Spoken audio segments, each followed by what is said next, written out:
Now, most people come to therapy because they either want to start doing something or they want to stop doing something. And intellectually, you know what practically needs to happen in order to change. The solutions are actually quite easy to see. If you're struggling with anorexia, for example, the solution is to eat a bit more and perhaps exercise a bit less. If you're struggling with panic attacks, the solution is to learn how to be a bit calmer. So, what makes it so hard to put into effect the solutions that you could so clearly intellectually see? Well, the thing is, change is far more complex than just identifying a solution. Change is hard. And between you and the solutions that you can see are a myriad of obstacles. And that is the real work of therapy, figuring out your obstacles and helping you navigate them. In my work with clients, they all have their own personal obstacles, but there are some very common obstacles to change. And I'm going to talk to you about 3 of those today. Now, the first obstacle to change is that what is familiar will always feel the easiest.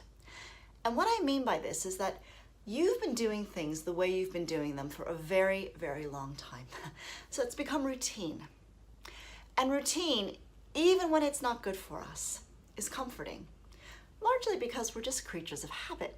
And doing things the way we've always doing them means that we've just taken the path of least resistance. It's easier.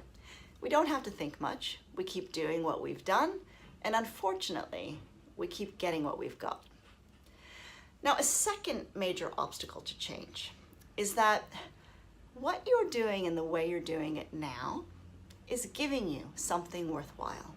It might not be obvious today, but at some point, if not now, the way you're behaving, the thing you want to stop, has had a positive function for you or been a solution for a problem in the past. You didn't wake up one day and say, I think I'll develop anorexia. That sounds like fun. Or I think I'll start checking the doorknob 20 times every time I leave the house because that sounds like a really good idea. No. Unhelpful behaviors and feelings, even though you don't like them, they've helped you in some way. And they might not be the ideal and healthiest ways to cope with life, but if you look closely, you'll be able to see they have given you a solution. They've protected you from something. And giving them up is going to mean naming those positive functions and potentially grieving their loss. Now, a third common obstacle to change is that change is uncomfortable and it's often very, very stressful. It's hard to navigate obstacles. I mean, it takes not only commitment and energy, but tools and techniques and a strategic plan of attack. Therapy is tough, and you can't treat it like a hobby. For many of you, change will be the hardest thing that you ever do. You need to treat it like a major project or a course of study. Something that you'll dedicate a large amount of time and energy to if you want to see something meaningful and transformative. So, given these 3 obstacles, what can you do to actually get yourself through and to the solution? Well, you can certainly try things out on your own, and I encourage you to do that.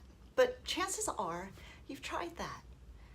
As I've said to date, change is very hard, and let's face it, if it were easy, you would have done it yourself a long, long time ago. So why not reach out? Get some help and get some support. Change, the capability to change is within us. It's within you. But sometimes you need a little bit of help and some expertise to get you there. As therapists, as psychologists, what we do is we provide a supportive relationship for you, in addition to specific tools and techniques and expertise to help you recognize how you have gotten to where you are, the function that your current behavior and feelings play, and how to overcome your own personal obstacles. I know the end of the year is often a period for reflection, and that many of you will be considering making changes in the new year. It's normal for this to feel a bit scary. And as I've said today, change can be really, really tough. But I promise you, there is a science to change. There is a science. And with the right support, the right therapeutic relationship, alongside this science, change is possible. You can get where you want to be.